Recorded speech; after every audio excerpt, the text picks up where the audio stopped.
BRS కార్యనిర్వాహక అధ్యక్షుడు KTR formula E car racing కేసులో ఏసీబీ విచారణ కొనసాగుతుంది. దాదాపు 2 గంటలుగా విచారణ జరుగుతుంది. ఈ కేసులో ఏవన్గా ఉన్న కేటీఆర్ పై ప్రభుత్వ సంస్థల అనుమతి లేకుండానే విదేశీ సంస్థకు నగదు చెల్లించినట్లు ఆరోపణలు ఉన్నాయి.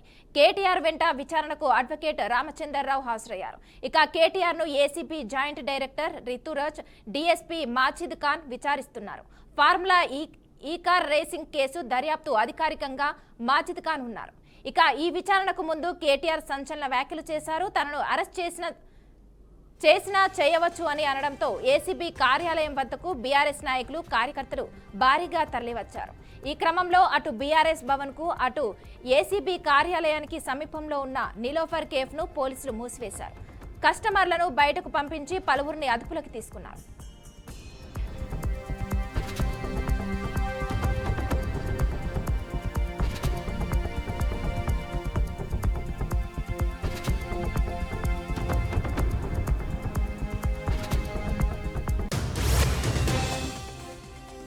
మరోవైపు తెలంగాణ భవన్లో న్యాయవాదులతో మాజీ మంత్రి హరీష్ రావు సమావేశమయ్యారు. కేటీఆర్ ను ఏసీబీ విచారిస్తున్న నేపథ్యంలో దానికి సంబంధించిన అంశాలతో వారితో చర్చిస్తున్నట్లు సమాచారం. ఇక ఈ సమీక్షలో బీఆర్ఎస్ నేత ఆర్ఎస్ ప్రవీణ్ కుమార్, మరికొందరు నేతలు పాల్గొన్నారు.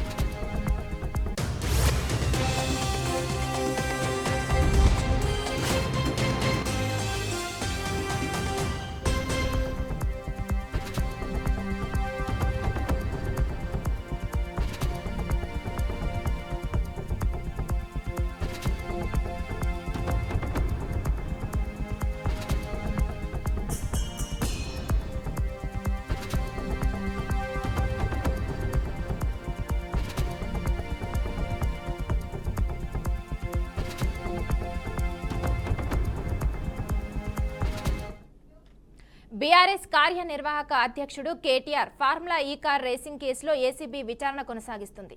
దాదాపు 2 గంటలుగా విచారణ జరుగుతుంది. ఇక ఈ కేసులో ఏవన్గా ఉన్న కేటీఆర్ పై ప్రభుత్వ సంస్థల అనుమతి లేకుండానే విదేశీ సంస్థకు నదులు చెల్లించినట్లు ఆరోపణలు ఉన్నాయి. ఇక ఇదే అంశంపై మరింత సమాచారం మా అవుట్పుట్ ఎడిటర్ వెంకట్ అందిస్తారు. వెంకట్, చెప్పండి. ఫార్ములా ఈ కార్ రేసింగ్ అవినీతి కేసులో బీఆర్ఎస్ వర్కింగ్ ప్రెసిడెంట్ కేటీఆర్ ని ఏసీబీ 2 గంటలుగా విచారిస్తూ ఉంది. దాదాపు 2 గంటలుగా ఈ కేసులో ఆయన ఏవన్ ముద్దాయిగా ఉన్నారు. పర్టికులర్ గా బీఆర్ఎస్ గవర్నమెంట్ లో ఎప్పుడైతే ఈ కండక్ట్ చేశారో ఫార్ములా ఈ కార్ రేస్ ని ఈవెంట్ ఎప్పుడైతే కండక్ట్ చేశారో అప్పుడు ప్రభుత్వ సంస్థల అంటే లోకల్ గా ఉన్నటువంటి ప్రభుత్వ సంస్థల అనుమతులు లేకుండానే ఏదైతే ఆ నిర్వహణ సంస్థ ఉందో ఆ సంస్థకి నిధులు చెల్లింపు చేశారనేది ప్రధాన అభియోగంగా ఆయన మీద ఉన్నట్టు అభియోగం. జనరల్ గా ప్రోటోకాల్ ప్రకారం లేదంటేనేమో ఒక సిస్టమేటిక్ గా పోవాలంటే అప్పుడు ఉన్నటువంటి ప్రభుత్వ సంస్థల అనుమతి లైక్ లోకల్ గా జరుగుతుంది కాబట్టి హైదరాబాద్ లో జరుగుతుంది కాబట్టి జీహెచ్ఎంసీ కావచ్చు లేదంటే హెచ్ఎండిఏ కావచ్చు అటువంటి సంస్థల అనుమతి తీసుకున్న తర్వాతనే నగదు చెల్లింపు జరగాలి. ఏదైతే విదేశీ నిర్వహణ సంస్థ ఈవెంట్ ని కండక్ట్ చేసిందో ఆ సంస్థకి నగదు చెల్లింపు చేయాల్సిన అవసరం ఉంటుంది. కానీ అలా చేయకుండా చేశారనేది కేటీఆర్ పైన ప్రధానంగా వినిపిస్తున్నటువంటి అభియోగం. కాబట్టి ఆ కేసులోనే ఆయన్ని ఇప్పటికే ఇది 3వ విచారిస్తున్నట్టుగా మనకి సమాచారం తెలుస్తుంది. సో ఆయన్ని విచారిస్తుంది ఏసీబీ జాయింట్ డైరెక్టర్ రితురాజ్, అదేవిధంగా డీఎస్పీ మాజిద్ ఖాన్ తో పాటుగా మొత్తం ముగ్గురు సభ్యుల బృందం, ఏసీబీ అధికారుల బృందం కేటీఆర్ ని విచారిస్తుంది. కేసీఆర్ వెంట అడ్వకేట్ రామచంద్రరావు కూడా హాజరయ్యారు. విచారణకు ముందు మరోవైపు ఆయన కొన్ని సంచలన వ్యాఖ్యలు చేయడం జరిగింది. ఇది తనను అరెస్ట్ కూడా చేయొచ్చు అని ప్రభుత్వం కుట్రపూర్తంగా కక్షపూర్తంగా విచారణ చేసింది తప్పించి దీనివల్ల formula E car racing conduct చేయడం వల్ల ఎటువంటి అవినీతి జరగలేదు. కేవలం హైదరాబాద్ బ్రాండ్ ఇమేజ్ పెరిగింది, పెట్టుబడులు కూడా పెద్ద ఎత్తున వచ్చాయి. కేవలం కక్షపూర్తంగా వ్యవహరిస్తున్నారు తెలంగాణ సీఎం రేవంత్ రెడ్డి కావచ్చు, లేదంటే కాంగ్రెస్ ప్రభుత్వం తనపై కక్షపూర్తంగా వ్యవహరిస్తుంది. దానివల్ల తనకు పోయేది ఏం లేదు, అరెస్ట్ అయిన చేసుకున్నా పర్లేదు, అరెస్ట్ గతంలో తెలంగాణ కోసం జైలుకి వెళ్ళానని. సో మరోసారి ఈ ఫార్ములా ఈ కార్ రేసింగ్ సంబంధించి 30 సార్లు విచారణకు పిలిచినా ఖచ్చితంగా అటెండ్ అవుతాను, తనకు తెలిసిన సమాచారాన్ని కంప్లీట్ ఇస్తాను తప్పించి అఫ్ కోర్స్ వారు వాంటెడ్ గా తన అరెస్ట్ చేసి జైల్లో పెట్టినా కూడా నేను తానేం భయపడినని, ఎందుకంటే గతంలో కూడా జైలు జీవితాన్ని చూశానని ఆయన చాలా స్పష్టంగా చెప్తున్నారు. మరోవైపు ఆయన కేటీఆర్ ఏసీబీ తనకు హాజరు కాక ముందు కూడా కొంతమంది న్యాయవాదులతో కూడా ఆ పార్టీ కీలక నేతలు భేటీ అవ్వడం జరిగింది. నెక్స్ట్ పరిణామాలు ఏ విధంగా ఉండొచ్చు ఏంటి చేస్తారా, చేస్తే ఎలాంటి మనం స్టెప్స్ తీసుకోవాల్సిన అవసరం ఉందనంటూ కూడా కొంత చర్చించినట్టుగా తెలుస్తుంది. ఇప్పుడు కూడా తెలంగాణ భవన్ లో అంటే బీఆర్ఎస్ అధికారిక ఆఫీస్ లో మాజీ మంత్రి హరీష్ రావు న్యాయవాదులతో సమావేశం అవడం జరిగింది. కేటీఆర్ ని విచారిస్తున్న నేపథ్యంలో ఎటువంటి ఏ అంశాలపై కొన్ని కేసుకు సంబంధించిన అంశాలపైన ఆ న్యాయవాదులతో హరీష్ రావు చర్చిస్తూ ఉన్నారు.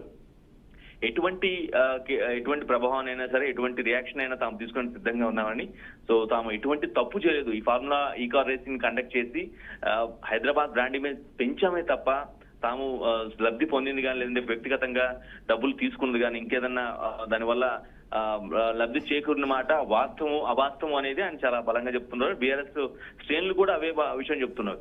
కేవలం గతంలో ఉన్న విషయాన్ని దృష్టిలో పెట్టుకొని 10 ఏళ్లు బీఆర్ఎస్ పాలనలో జరిగిన అభివృద్ధిని, సంక్షేమాన్ని సహించలేకే కాంగ్రెస్ ప్రభుత్వం ఈ విధంగా ఒక మచ్చ వేయాలని చూస్తుందని, అందులో భాగంగానే ఈ విధంగా ఫార్ములా ఈ కార్ రేసింగ్ లో చాలా తక్కువ మొత్తానికి అందులో అవినీతి వాళ్ళు చెప్తున్నటువంటి ఏదో ఐసీబీ అధికారులు కావచ్చు, లేదంటే ప్రభుత్వం బలంగా చెప్తున్నటువంటి ఆరోపణలు ఏవైతే ఉన్నాయో, ఇన్ని కోట్ల రూపాయలు 50-60 కోట్ల రూపాయలు అవినీతి జరిగింది, నిధులు దుర్వినియోగం జరిగిందని చెప్తూ ఉందో అది చాలా తక్కువ ఏమంటూ నిజంగానికి.